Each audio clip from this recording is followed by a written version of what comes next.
Con el Señor, y seguramente preparaste tu corazón desde el domingo pasado a este domingo para que tú estés sensible, estés receptivo, estés realmente deseoso de que Dios hable a tu vida.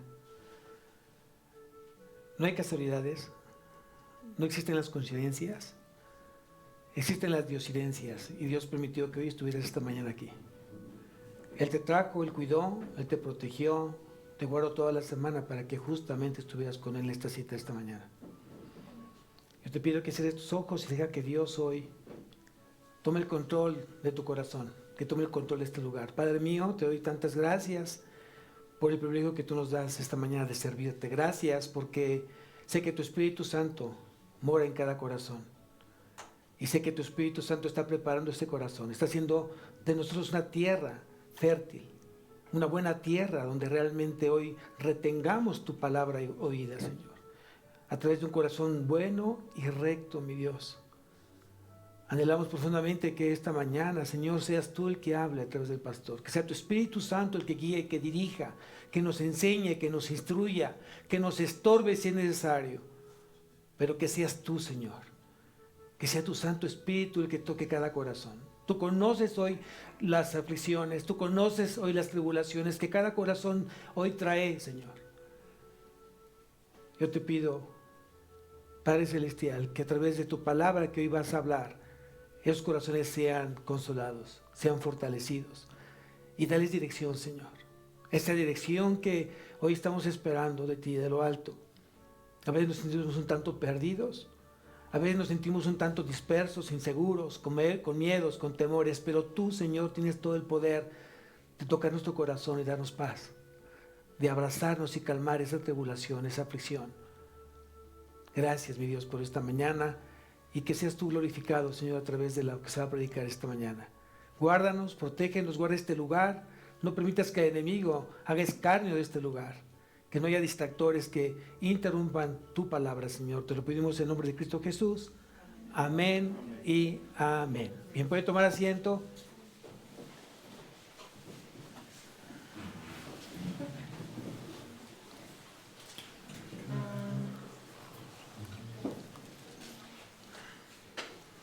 Vamos a Éxodo, vamos a retomar nuevamente la serie del Pentateuco. Ya terminamos con el libro de Génesis, ya estamos en Éxodo, y hoy comenzamos justamente el capítulo 11. El capítulo 11, vamos a hablar de la última plaga de Dios ante Faraón, ante Egipto. Y muchas cosas que hoy estamos leyendo a través de este libro, hay muchas cosas que se replican en nuestra vida. Cómo es Dios tan perfecto, cómo es su palabra tan perfecta, que después de que se escribió, que Moisés escribió justamente el Pentateuco, ¿quién iba a decir que hoy esto sigue aplicando a nuestros días? Después de miles y miles de años sigue aplicando hoy su palabra, porque su palabra es eterna, porque es la palabra de Dios. Para entrar un poco en contexto, dice que Faraón tiene un conflicto ¿con quién? Con Dios.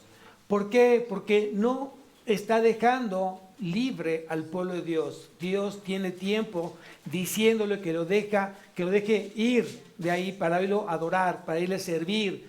Y Faraón se ha mantenido en su necedad, ha sido una persona orgullosa, un tanto obstinada, y hemos visto cómo ha hecho que su propio pecado de obstinación y orgullo ha lastimado a todo Egipto. Muchas veces como papás somos iguales. Nuestra obstinación, nuestro orgullo, nuestra soberbia termina lastimando el corazón de nuestros hijos por nuestra desobediencia como padres. Aquí mucho tenemos que aplicar en lo que esté pasando el día de hoy en tu vida. No solamente te concentres en Faraón. Faraón ya está no sé cuántos metros bajo tierra, ¿no? A lo mejor ya no existe. Pero el hecho es que realmente hay muchos faraones en casa que todavía siguen sintiendo reyes absolutos sin tomar en cuenta lo que Dios tiene para esa familia, para ese matrimonio, para ese hombre. Entonces, vamos a ver que finalmente Faraón quiere darle esa oportunidad al pueblo de Dios y darle la oportunidad de irse, de dejarlo libre, pero bajo sus condiciones. no dejaba que fueran los niños y tampoco que se fueran los animales. Y Moisés tampoco lo permitió. Dijo, no, tiene que ser todo. Dios está esperando a todo su pueblo y todo lo que con él se encontraba. Y obviamente que vemos cómo se encontraba Egipto ante el pueblo de Dios. Un Egipto que vivía ante la oscuridad, ante las tinieblas, ante el pecado. ¿Y cómo se encontraba Israel? Siendo oprimido justamente por el diablo, siendo oprimido por el pecado, por la oscuridad. Tiene mucha similitud el día de hoy esto. Y pues obviamente que hemos aprendido que Dios es luz. Dios es luz. Y cuando nuestra vida se encontraba en completa oscuridad, vino Dios a nuestra vida y nos dio de su luz. Y hoy le damos gracias por eso, porque al final a través de esa luz podemos verlo claramente, lo podemos escuchar. Y nos ha rescatado justamente de las tinieblas y nos ha hecho ir a su luz admirable. Es bien importante eso que lo consideremos. Vamos a ver entonces cómo es que en este capítulo va a haber un certero golpe ante la persona de Faraón, ante su realeza de Faraón, ante la divinidad de Faraón. Este capítulo que vamos a ver cómo al final esta última plaga realmente quebranta el corazón de Faraón. ¿Pero a qué precio?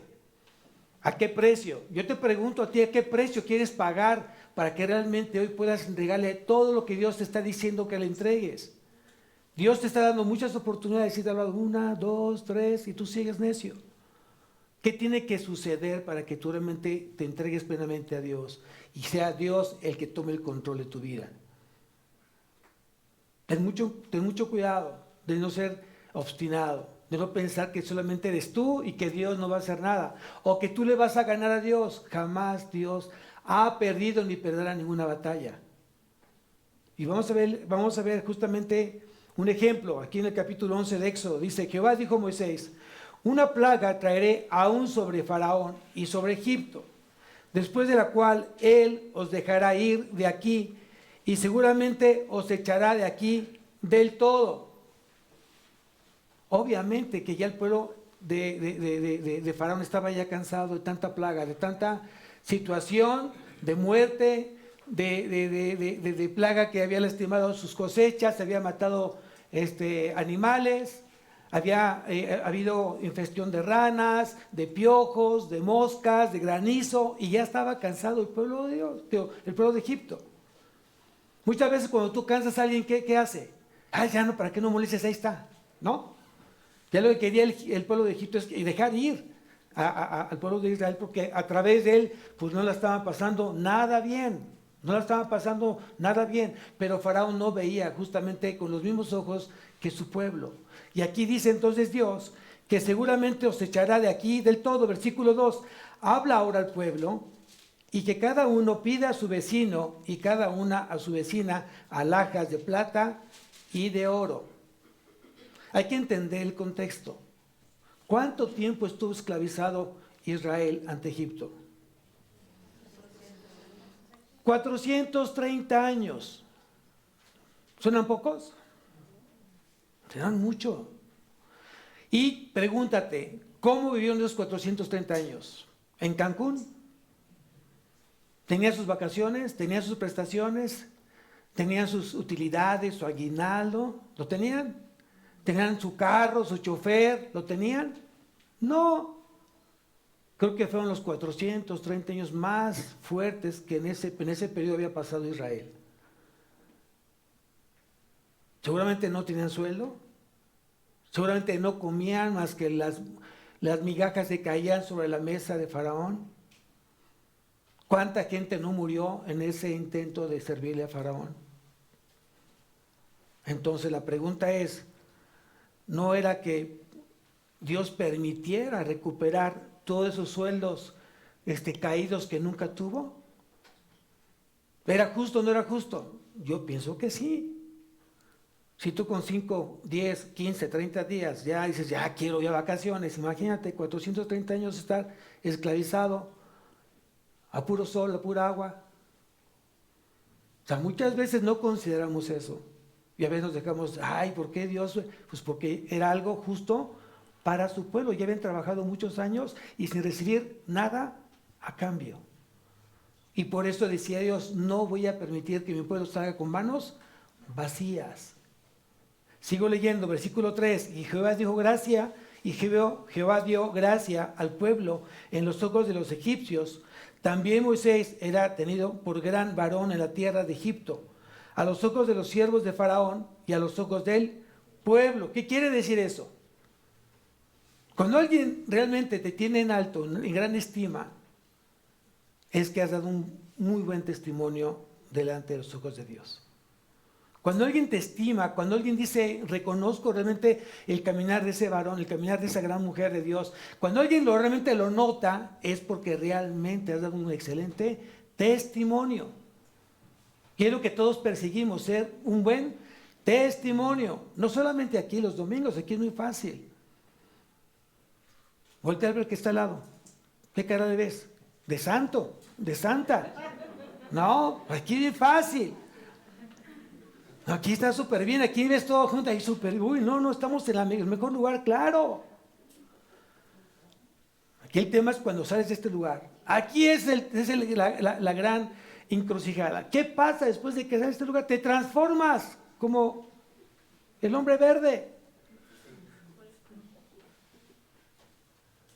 Alguien te hace algo y de repente comienza a romper la playera, se te rompe el pantalón, te pones verde, comienzas a sacar espuma por la boca y no sé qué tantas cosas.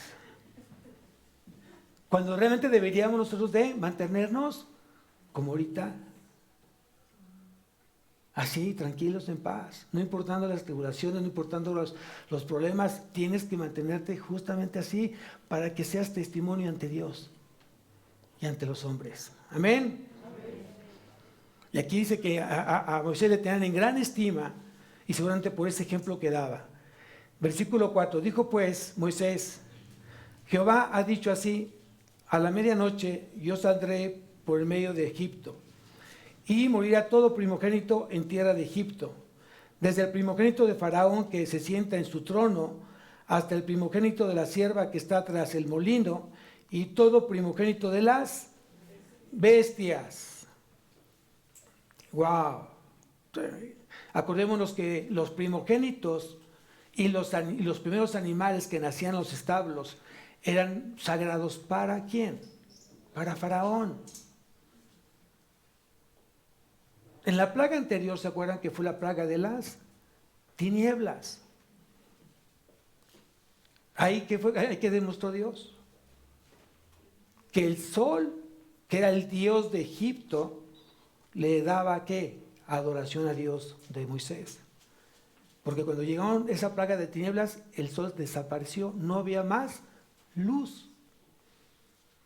Vimos que la mayor parte de las plagas era justamente lastimar a aquella parte mística de los egipcios, porque cada plaga correspondía a un dios de Egipto. Y esta no fue excepción, los primogénitos. Pero vean aquí lo importante. Dice que iban a morir todos los primogénitos. Iba a morir el primogénito de Faraón, el que se sentaba en su trono. Entonces quiere decir que ya no iba a haber más que descendencia en su trono. Eso obviamente Faraón no lo sabía. Faraón, él estaba todavía obstinado a decir, yo no voy a dejar ir este pueblo. Y si se va a ir, va a ser bajo mis condiciones y va a ser como yo quiero, no como Dios manda. Y muchas veces caminamos de esa manera, haciendo las cosas como yo quiero hacerlas, no como Dios te manda que las hagas. Ahí yo pregunto, ¿cada cuándo leemos la palabra? Pues la leo, sí la leo, pastor. ¿Cada cuándo? Pues cada semana santa. No, pues no es así. Bueno, sí todos los días. ¿A qué horas? ¿En qué momento? ¿Qué es lo que dijo Dios? ¿Cómo estableció Dios? ¿De día y de noche? Sí, de día, pastor, a las 10 de la mañana estoy leyéndola. No, es muy tarde. ¿Por qué? Porque necesitamos un tiempo a solas con el Señor para que no haya interrupción, que no sea el teléfono, que no cante el perico, que no nade el perro. O sea, necesitamos un tiempo con el Señor de muy temprano. Pero aquí es no entregarle a Dios sacrificios, porque sé que para mucha gente es un sacrificio levantarse a las 10 de la mañana. ¿Quién les hace a las 12, a la 1 de la tarde? No. Hay que levantarse temprano, ¿no? Muchas veces es que yo entro tarde a trabajar, sí, pero acuérdate una cosa, Dios estableció una enseñanza a través de su Hijo. ¿A qué hora se levantaba Jesús? Mire, en la semana alguien me preguntó, un joven me preguntó, ¿qué significaba ser cristiano? ¿Qué es ser cristiano? Y dije, bueno, es un seguidor de Cristo. ¿Ustedes quieren ser como Cristo? Sí, queremos ser como Cristo. ¿Y lo van a lograr? Hoy no, en este momento no, pero estamos en ese proceso. ¿A poco ustedes siguen los pasos, así como los dejó? Sí, porque no somos nosotros, es el Espíritu Santo a través de nosotros. Tan solo lo que hoy Dios te pide es que le creas y que lo obedezcas. Y si Cristo se levantaba desde muy temprano, esa fue la enseñanza, el cristiano que tiene que hacer lo mismo que hace ¿quién? Jesús. Si eres que eres seguidor de ¿quién? De Cristo. Entonces, ese es el punto que muchas veces no entendemos. Y queremos traer una religiosidad, una religión al cristianismo, cuando tú bien sabes que no es una religión, porque no hay preceptos humanos aquí. Es la palabra de Dios la que nos rige. Amén. O sea, hoy un cristiano se rige ante la palabra de Dios, no ante el hombre. El hombre no pone reglas, ni planes, ni proyectos, ni cláusulas. Eso lo hace la religión. El cristianismo, la única autoridad que tiene es la palabra de Dios. Es Dios mismo a través del Padre, del Hijo y del Espíritu Santo. Amén. Es lo que tenemos que aprender. Sigo leyendo. Versículo 6. Y habrá gran clamor por toda la tierra de Egipto, la cual nunca hubo ni jamás habrá.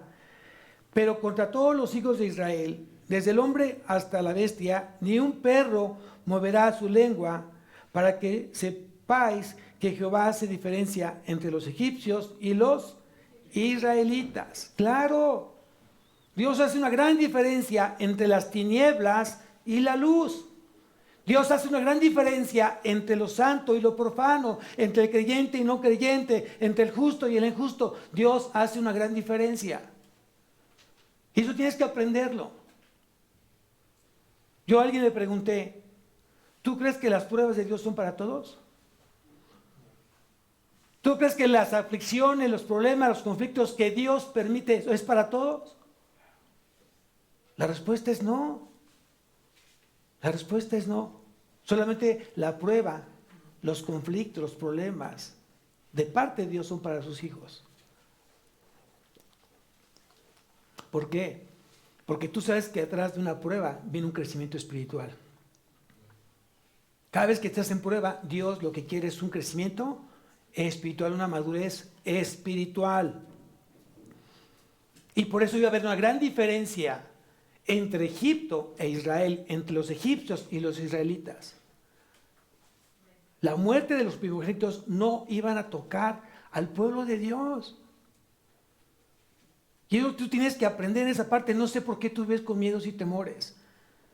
Porque a lo mejor no te sientes hijo de Dios, porque a lo mejor tú no le crees a Dios y no crees que Él dio a su Hijo Jesucristo a morir en la cruz por ti y por mí. Y que nada te va a tocar, nada. Él te prometió una cosa, que nadie te va a arrebatar de sus manos, nadie. Y estarás con Él por la eternidad.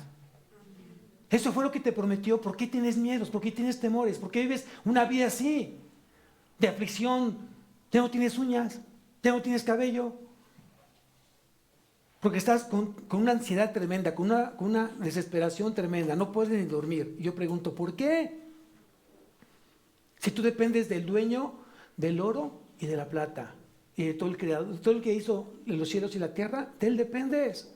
¿Por qué tienes miedo? ¿Por qué no le crees? ¿Y por qué? Pues porque tú has acostumbrado tu oído a estar escuchando la voz del diablo y le crees más al diablo que creerle a Dios. Y por eso vives una vida de ansiedad, de depresión, de tristeza, de miedos y temores. Y por eso no puedes dormir. Cuando deberías dormir como bebé. No que te despiertes cada 3 horas, sino que te duermes de corridito, de corridito. ¿No? Que no tengas de verdad miedo qué va a pasar mañana ni pasado. Aunque el mundo esté en la aflicción, confiad en mí, yo he vencido al mundo, dijo Jesús. Entonces yo te pido esta mañana que le creas a Él. ¿Qué diferencia hay entre Israel y Egipto? ¿Por qué no tocó justamente los primogénitos de su pueblo Dios? Por una gran diferencia, por la sangre del Cordero. Por la sangre del Cordero, eso marcó completamente la diferencia. Hoy estamos aquí por la sangre del Cordero, porque su sangre tiene poder. Y no quiere decir que la sangre como tal es poderosa la de Cristo. Es un simbolismo, amados. Imagínense que aquí tuviera yo un tubo de ensayo lleno de sangre de Cristo. Pastor, yo le doy mi casa. ¿Para qué? Lo que quiere decir Dios es que la sangre que derramó en ese sacrificio, su vida completa que se derramó en esa cruz, es la que realmente salva, la que perdona los pecados, no la sangre como tal. Hay una gran diferencia en esa parte. Es Él, es la persona. Entonces, esa muerte y sacrificio hoy tienen poder por medio de Él, la sangre que Él derramó.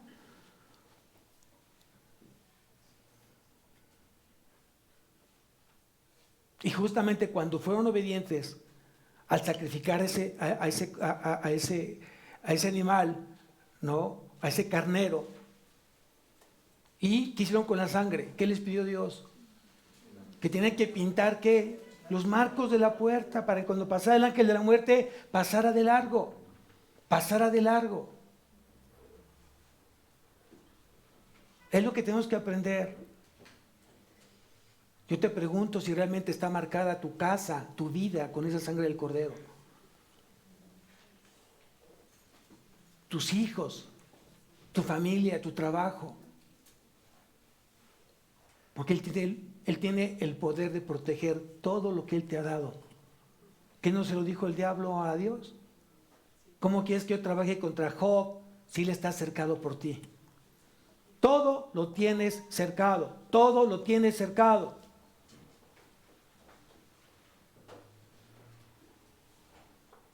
Y es lo que tenemos que aprender nosotros. Tenemos que aprender justamente esta parte nosotros. Aprender que estamos cercados por Dios, por el poder de Dios estamos cercados. Y justamente ese evento que Dios permite al decirle lo que tenía que hacer Moisés con ese carnero, las familias que tenían que comer de ese carnero, la sangre que tenían que usar de ese carnero, comienza entonces una de las primeras fiestas judías que es la Pascua. Y son 7 fiestas judías. Y todas tienen un simbolismo profético. La Pascua significa, en la parte profética, la crucifixión y la muerte de Cristo. La fiesta de los panes sin levadura, que se festeja justamente al día siguiente de la Pascua, significa la comunión y el compañerismo con Cristo. Esos panes sin levadura significan sin pecado. Mi relación que tengo con Dios, mi comunión que tengo con Cristo, tiene que ser sin levadura, tiene que ser sin pecado. Yo no puedo decir que tengo una relación con Cristo cuando estoy en pecado. Esa no es la enseñanza. La tercera fiesta judía son las primicias o los primeros frutos, y su significado profético es la resurrección de Cristo. La cuarta fiesta de los judíos es el Pentecostés, o de la cosecha o de las semanas, y su significado profético es el derramamiento del Espíritu de Cristo, el Espíritu Santo, el día de Pentecostés, los 50 días después de ¿qué? Después de que resucitó Cristo, 50 días pasaron para que fuera derramado el Espíritu Santo, el día 50. Es el día de Pentecostés. La quinta fiesta es el gran día de la expiación o del perdón, que es el Yom Kippur. Y es justamente el sacrificio vicario de Cristo. Él tomó nuestro lugar. La doctrina de la sustitución que vimos justamente el día jueves en teología. Y última fiesta es la fiesta de los tabernáculos o de las tiendas o cosecha. Y el significado profético señala el tiempo en que Dios va a reunir a todo el pueblo judío. Cuando Él comience a reinar aquí en la tierra. ¿Quiere decir que eso va a pasar cuándo? En el milenio. No va a haber más pecado, no va a haber más miedo ni temores, porque acuérdate que en el tiempo milenial, Satanás y todos sus demonios, y algo va a suceder que cuando él esté, porque va a estar encarcelado, Satanás y los demonios, va a haber paz completamente en este lugar. Y no va a haber más ni miedo, ni lágrimas, ni tristeza. Todo va a ser gozo, porque Cristo está gobernando por 1000 años. Amén.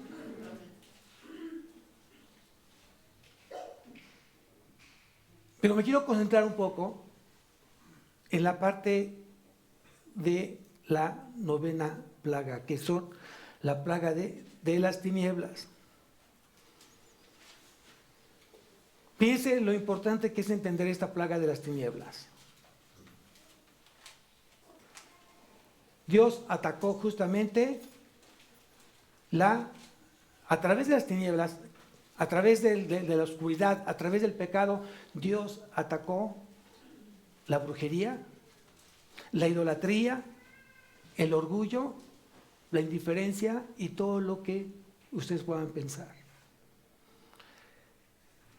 ¿Qué hizo Dios? Si tú me acompañas al Evangelio de Juan,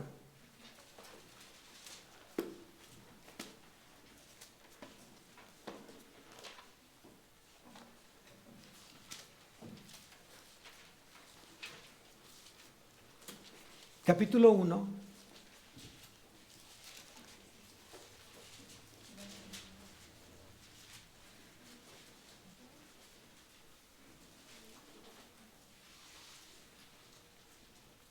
ahorita les digo el pasaje, el versículo. Ya estamos en el Evangelio de Juan, capítulo 1. ¿De acuerdo?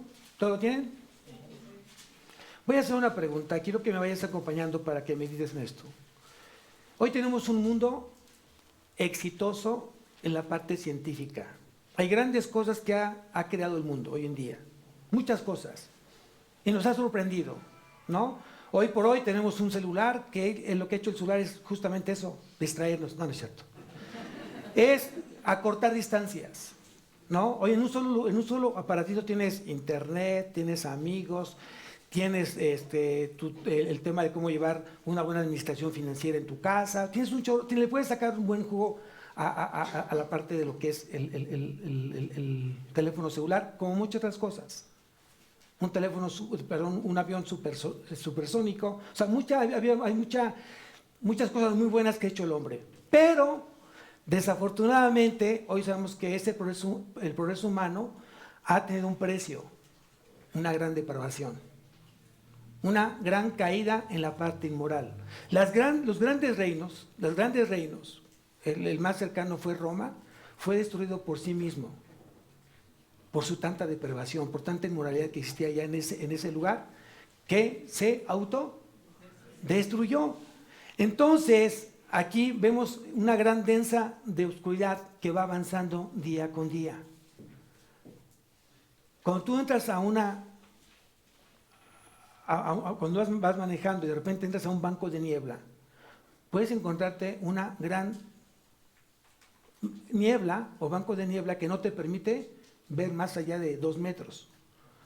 Tú tienes que bajar de velocidad, poner intermitentes y ahí vas despacito porque no ves nada. Justamente esa ceguera espiritual pasa lo mismo. ¿Por qué no logras ver más allá de 1 metro? Medio metro, ¿por qué no ves? Porque el pecado no te lo permite, porque tú estás embotado, tu mente está embotada, está entenebrecida de tanta oscuridad, de tantas tinieblas. Y por eso no hay discernimiento de las cosas. Hay mucha gente que no discierne lo que está pasando en su vida porque está completamente embotado de tanta oscuridad, de tantas tinieblas. Luego entonces, ¿qué fue lo que realmente hizo Dios en ese amor que nos tiene. Veamos el versículo 9, capítulo 1, Evangelio de Juan, y dice, versículo 9, aquella luz verdadera que alumbra a todo hombre venía a este mundo. ¿De quién están hablando? Del Verbo hecho carne, del Verbo que era Dios y estaba con Dios, ¿cierto? Pero ese Verbo se encarnó y se hizo hombre. Y era no solamente vida, sino también era luz. Y dice aquí el versículo 9, aquella luz verdadera que alumbra a todo hombre venía a este mundo. Entonces venía a alumbrar a todo hombre, no a ciertos hombres. Versículo siguiente, a lo suyo vino, en el mundo estaba y el mundo por él fue hecho, pero el mundo no le conoció, o sea, el mundo no lo quiso aceptar, no lo quiso reconocer. Y ya de ahí, si tú me acompañas al capítulo 3, ¿cuál es la consecuencia de no aceptar a Cristo? ¿Cuál fue la consecuencia de no aceptar a Cristo como vida y luz? Y vean el versículo 36 del capítulo 3 del Evangelio de Juan. El que cree en el Hijo, dice, el que cree en el Hijo no tiene vida eterna. El que cree en el Hijo tiene vida eterna, pero el que rehúsa creer en el Hijo no verá la vida, sino que la ira de Dios está sobre él. Ahí entonces, ahí me quiero concentrar, porque mucho de lo que hoy está pasando en tu vida es justamente eso. Intelectualmente muchos de aquí, como Faraón creyó en Dios. Claro que al final creyó en Dios, porque dijo, quiero que tú ores a Dios por mí. Acuérdense que lo dijo a partir de la plaga número 8, ya le empezó a aceptar que sí existía Dios y que Dios tenía poder, tanto que le pidió a Moisés que orara por él, que todavía era justamente era una fe disfrazada como muchos. Aquí me quiero detener, hay mucha fe disfrazada para muchos, donde creemos intelectualmente que vino Cristo hace 2000 años, pero hoy esa venida, o ese poder, o ese sacrificio no está impactando mi vida. No está impactando mi vida porque no creo en su totalidad a Cristo. Dice, si tú me acompañas, estamos en el capítulo 3, ¿cierto? Vamos a ver el versículo 18 para entrar en contexto del capítulo 3 del Evangelio de Juan. Dice, el que en él cree no es condenado, pero el que no cree ya ha sido condenado, porque no ha creído en el nombre del unigénito Hijo de Dios. Quiere decir que aquí lo que está diciendo el apóstol Juan, está diciendo que tú tienes que creer no de manera intelectual. Hay mucha gente que cree que Cristo vino al mundo y vino para salvarnos de los pecados. Así tú le preguntas, ¿tú crees en Cristo? Sí, sí creo en Cristo. ¿A qué vino? Nos vino a salvar del pecado.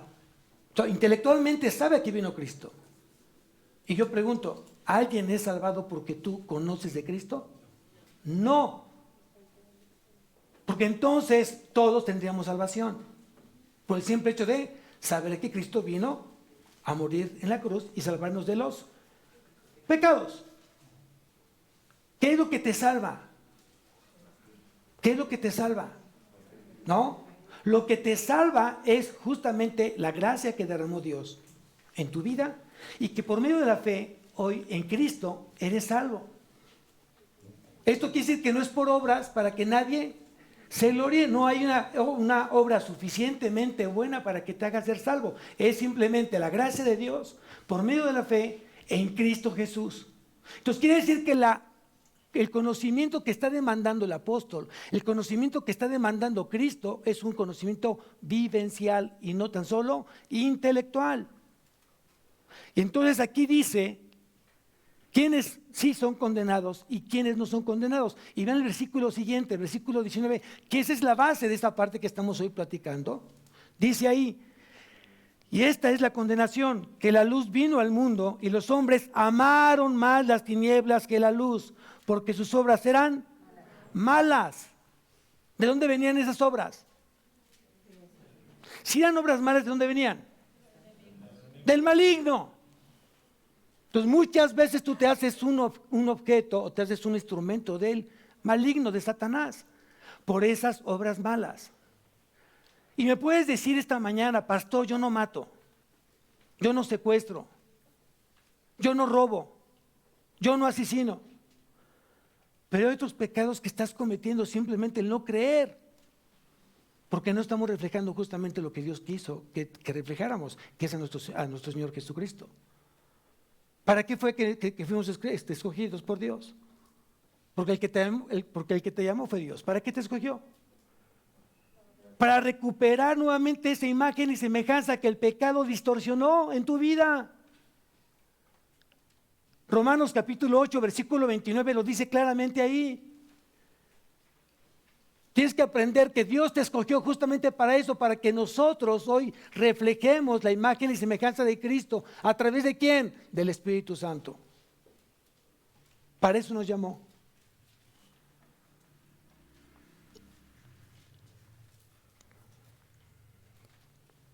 Entonces la pregunta de esta mañana: ¿tú crees en Cristo? ¿Tú vives a Cristo? Ahora, lo hemos dicho una vez en predicaciones pasadas. ¿Quién es la luz?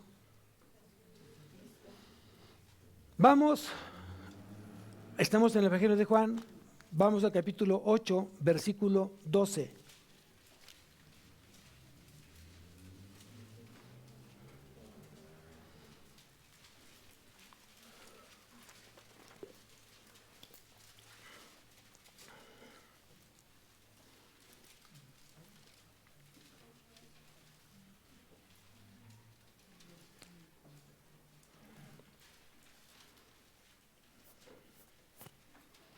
Dice entonces, Juan capítulo 8, versículo 12. Otra vez Jesús les habló diciendo: yo soy la luz del mundo. Este es el segundo yo soy. De todo el Evangelio de Juan hay 7 yo soy. Ese es el segundo. Dice: yo soy la luz del mundo. El que me sigue no andará en tinieblas, sino que tendrá la luz de la vida. Yo pregunté si tú creías en Jesús. Por lo consiguiente, si tú crees en Jesús y vives en Jesús, tú tienes que ser luz donde tú estés. Estés en tu escuela, estés en la iglesia, estés en tu casa, estés en el trabajo, estés en la calle. Donde tú vayas, debe de haber luz, que la gente pueda reconocer esa luz en ti.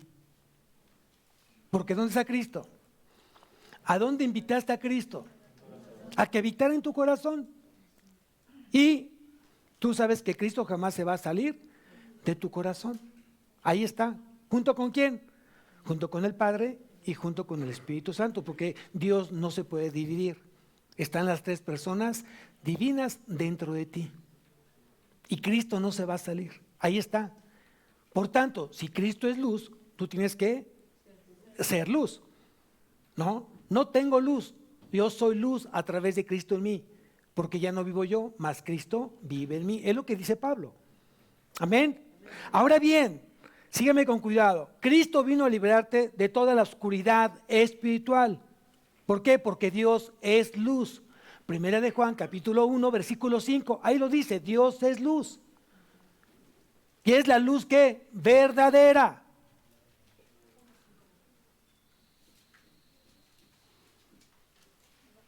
Ahora bien, aquí viene la invitación para muchos. Tal vez esta predicación la has escuchado muchas veces, pero a lo mejor no lo habías entendido. Tú no puedes decir que eres una persona cristiana si no hay luz en ti. Eso te lo tienes que llevar así como de tarea. Y de verdad lo digo con todo mi corazón. Aquí en la iglesia, jamás en la iglesia te vamos a dar una lista de lo que se puede hacer y de lo que no se puede hacer. Eso no es un cristianismo. ¿Este camino me conviene o este camino? No. Es como si de repente le dieras a escoger al pez dónde vivir, fuera del agua o dentro del agua. ¿Tiene opción el pez? ¿Tiene opción el pez? ¿De verdad? No tiene opción. Un pez fuera del agua se muere. Un cristiano fuera de la santidad de Dios se va a morir. Tienes que aprenderlo. La única forma para que un cristiano esté vivo tiene que estar dentro de la santidad de Dios. Por lo tanto, va a proyectar esa luz admirable que está dentro de él, que es Jesús. ¿Estamos aprendiendo, iglesia? Luego entonces, aquí viene la invitación de parte de Jesús. No te me distraigas. No te me distraigas. Es muy importante. Son 40 minutos que vas a escuchar la palabra de Dios. Después vas a hacer lo que tú quieras. Es muy importante que Dios te está hablando a ti.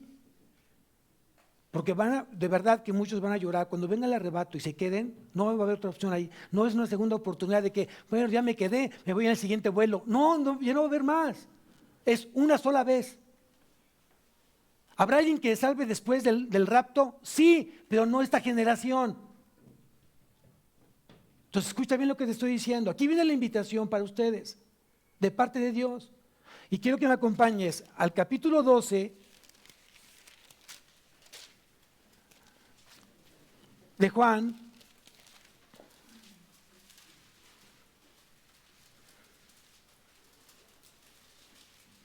Versículo 46, y subráyalo por favor. Ve lo que dice aquí. Yo, está hablando Jesús, yo, la luz, he venido al mundo para que todo aquel que cree en mí no permanezca en... Si tú entiendes este pasaje, quiere decir que lo que va a ver tu familia, lo que van a ver tus hijos, lo que van a ver tus hermanos de la fe, los que van a ver tus pacientes, tus clientes, van a ver justamente esa luz que viene de Cristo en ti. No puede haber este mundo en ti tinieblas. No puede haber oscuridad. En la forma de hablar, en la forma de actuar, de cómo está hoy tu matrimonio, en la forma de cómo está tu familia, cómo está hoy tu trabajo, cómo está tu relación con tu medio ambiente, con tu alrededor, con tus vecinos. Tú no puedes decir que está en tinieblas, porque tú dijiste que eres un seguidor de Cristo y que Cristo está en tu vida. Entonces la pregunta es, ¿quieres salir de las tinieblas? ¿Quieres encontrar la paz que hace mucho tiempo no tienes en tu vida? Acepta a Cristo como tu Señor y Salvador. Lo tienes que creer, pero no de manera intelectual. Lo creo porque realmente lo creo desde mi corazón.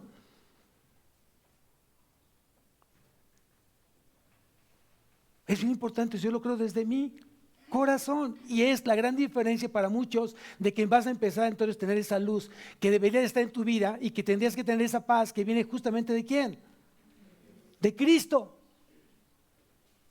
Mi paz les dejo, mi paz os doy. Entonces la gente que no tiene paz y dice que es cristiana, medita en tu corazón, medita en tus caminos, ¿qué está sucediendo? ¿Por qué no tienes paz si Cristo está en ti? Te veo triste, te veo molesto, te veo como siempre enojado, siempre con el ceño fruncido. Tu gozo se ha ido de tu vida. ¿Ya no tienes gozo? ¿Ya no tienes gozo? ¿Por qué? Pregúntate por qué no tienes gozo. ¿Por qué hace tiempo has dejado de tener paz en tu vida? Y seguramente el Espíritu, si lo tienes dentro de ti, te lo va a decir. Es la gran diferencia hoy, amados.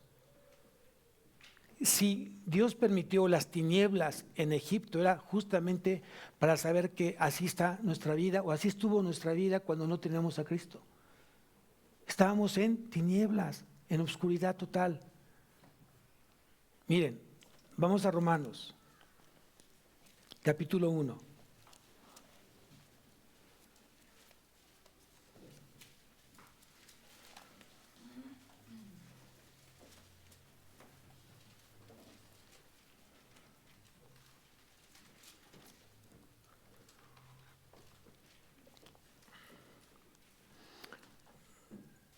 Hablar de vida, cuando Jesús habla de vida, habla de luz. Y cuando habla de luz, está hablando de su palabra. Es sinónimo. La vida, la luz y la palabra. Lámpara es a mis pies, tu palabra. Y lumbrera, ¿no? Estamos hablando de lo mismo. Ahora bien, vean lo que dice justamente el versículo 18 de Romanos capítulo 1. Dice así: porque el juicio de Dios se revela desde el cielo contra toda impiedad e injusticia de los hombres que detienen con injusticia la verdad. No sea que tú estés deteniendo la verdad de Dios y Dios va a estar en juicio contigo. Tú estás para que el reino de Dios se extienda, no para que el reino de Dios se acorte. Y cuando hay mucha gente necesitada de Cristo y tú no eres un instrumento para extender el reino, estás luchando contra Dios. Escucha bien lo que te estoy diciendo, para que después no haya sorpresas de lo que pudiese ser Dios en tu vida.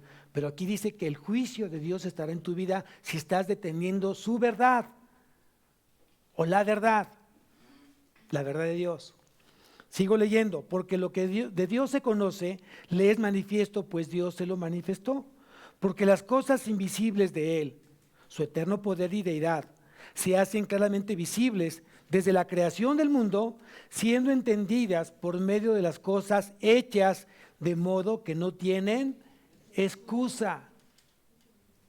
O sea, mucha gente se ha perdido, está tan entenebrecido. Puede ser alguien un científico, el más reconocido, no puede entender que la creación fue hecha por Dios y piensa que fue por una expresión del Big Bang, ¿no?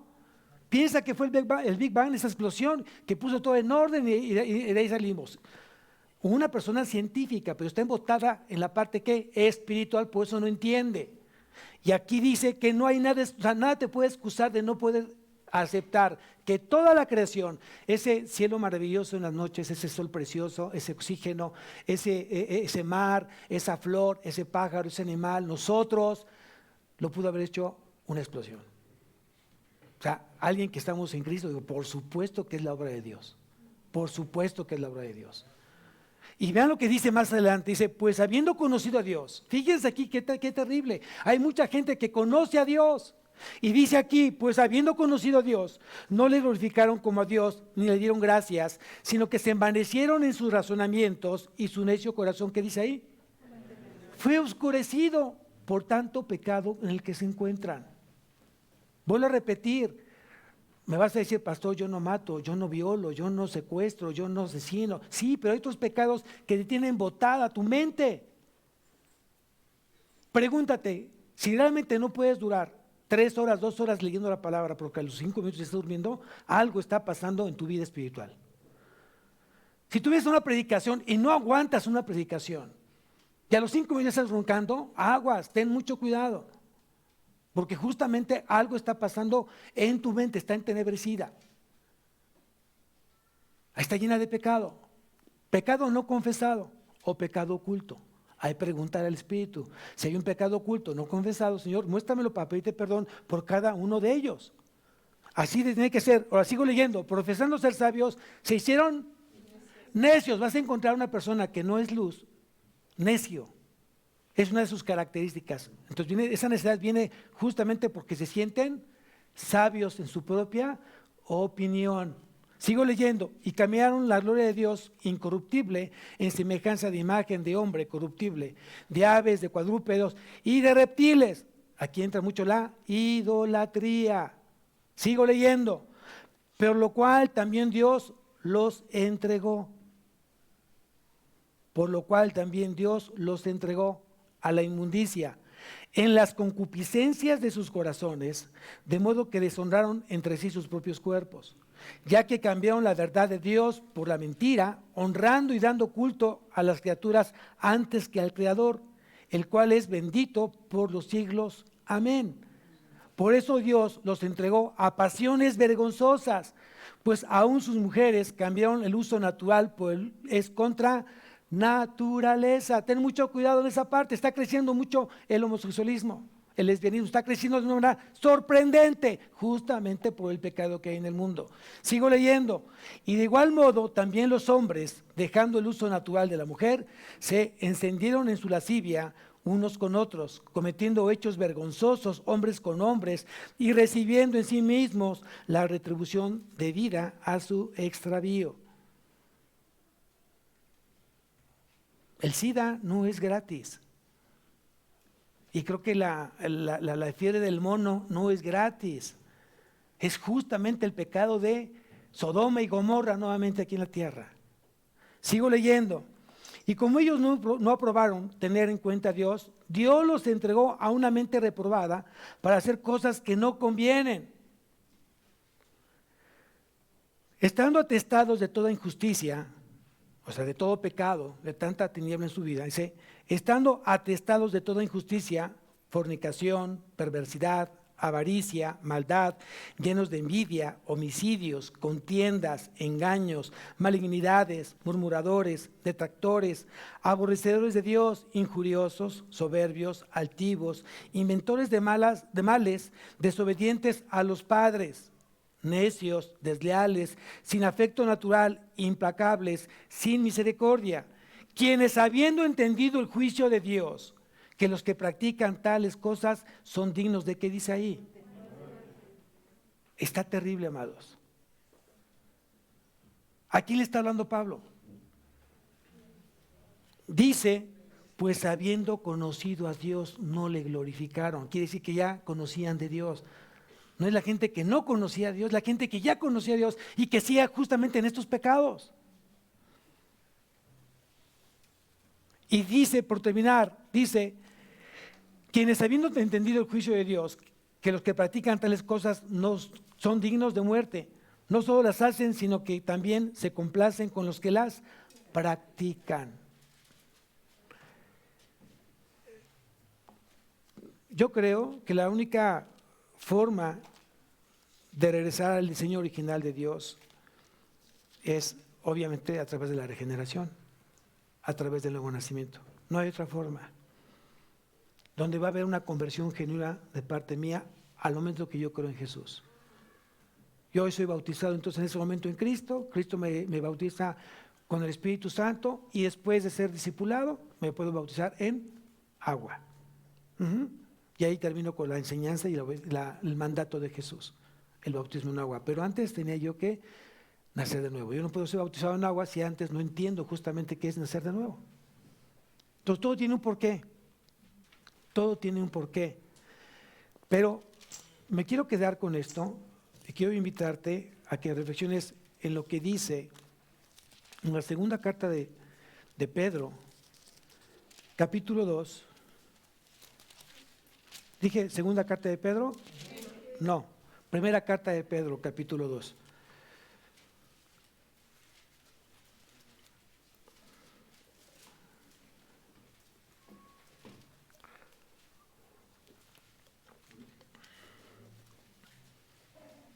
Versículo 9.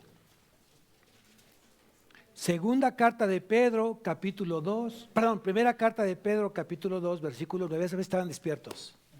Me di cuenta que sí.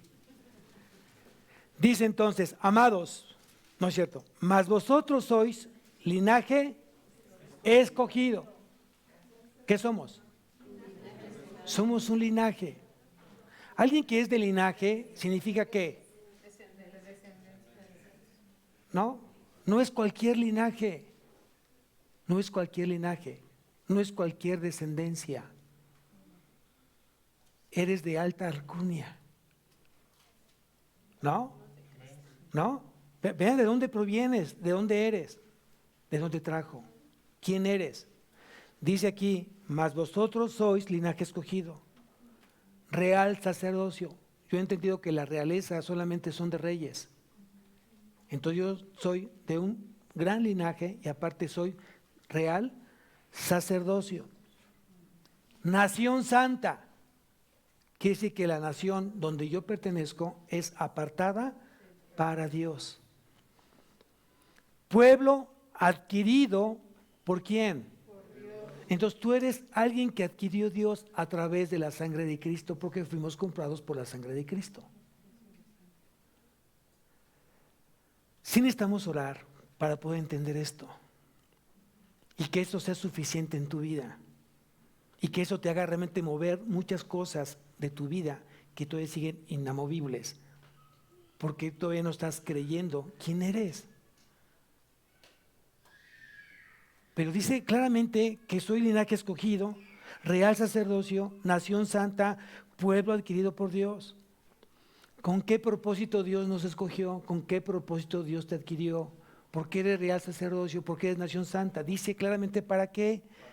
Para que anunciéis las virtudes de aquel que os llamó. ¿Quién te llamó? ¿Quién te llamó? El Padre te llamó. Cristo te redimió y el Espíritu Santo te salvó. Así es como tienes que enseñarlo, porque así lo dice la palabra. Dios llama, Jesús redime y el Espíritu Santo regenera o te salva. Bien, aquí dice entonces, para que anunciéis las virtudes de aquel que os llamó, de las tinieblas a su luz admirable. Tenemos un gran trabajo. Y un trabajo de verdad hermoso que nadie puede lograr, nadie lo puede tener. El mundo que no ha nacido de nuevo no puede ser un instrumento que pueda hablar de las virtudes, de los atributos de Dios. Porque para empezar no los conoce. 2, no los entiende. 3, no los cree. Pero tú sí los crees. Porque tú lo estás conociendo. Estamos en ese época de conocimiento de Dios, hay que conocerlo más. Y aparte porque lo vives. Entonces, amados, tenemos tarea. ¿Cuál tarea, pastor? Lo que dice aquí. Vamos a anunciar las virtudes de aquel que nos llamó de las tinieblas a su luz admirable. Entonces, en función de esa parte, tenemos mucho que hacer. Mucho que hacer. Mucha tarea que hacer. Por eso vuelvo a repetir, el cristianismo es hermoso, es precioso, es apasionante, porque hablas de Cristo, hablas del Dios verdadero, que mora en ti. Y cuando Dios te permite el privilegio de poderle compartir a alguien de su palabra, no sabes qué hermoso es eso. No sabes con qué llenura, con qué satisfacción, con qué gusto puedes tú hablar de aquel que te sacó de las tinieblas a su luz admirable. Pero lo tienes que vivir para que te apasione. Lo tienes que vivir para que lo entiendas. Y lo tienes que vivir para que lo ames. No hay algo más importante que servirle a Dios. No hay algo más. Sirviéndole a todo lo tienes. Sirviéndole a Dios lo tienes todo. Amén. Vamos a levantarnos, iglesia. Cierra tus ojos.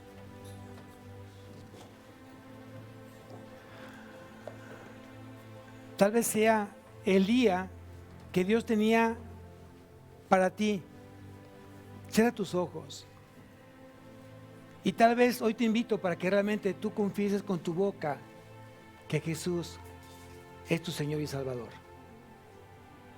Que lo creas con todo tu corazón, que Dios lo levantó de los muertos y que ahora está sentado a la derecha del Padre y que pronto vendrá por su iglesia, vendrá por ti. ¿Lo crees? Tal vez es el tiempo para que tú le pidas perdón a Dios, porque tal vez tu fe ya no es la suficiente para sentirte seguro o firme de tu salvación. Porque a lo mejor crees que no eres salvo. Porque piensas que hay cosas que has hecho a lo mejor feas, Dios te ha desechado. Y eso es un engaño. Dios no desecha a nadie. En este momento Dios te está llamando para que tú seas parte de su familia celestial y te sientes en los lugares celestiales. Es el momento para que tú tomes esta decisión. Yo no conozco tu corazón, pero Dios sí lo conoce. Y si Dios tocó este tema el día de hoy y terminamos con ese tema de salvación, es porque Dios quiere que todos seamos salvos. y que vengamos al arrepentimiento y que podamos confesar con nuestra boca que Él es nuestro único y suficiente Salvador. Yo te invito para que hagas conmigo esta oración y dile: Padre mío, digo con todo tu corazón: Padre mío, en este día yo te pido perdón por mis pecados, te pido perdón por mi incredulidad, por mi falta de fe.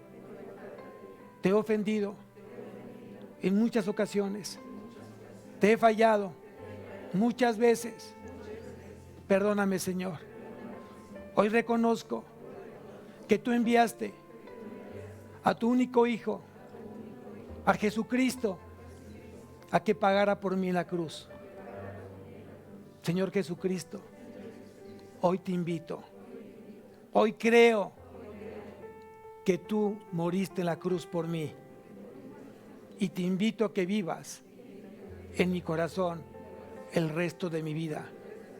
Hazme ser la persona que tú quieres. Enséñame a amarte, enséñame a perdonar como tú lo has hecho conmigo. En Cristo Jesús. Amén y amén. Dios bendiga su vida. Dios bendiga su vida. Vamos a alabar al Señor con todo nuestro corazón. Es el momento para hacerlo.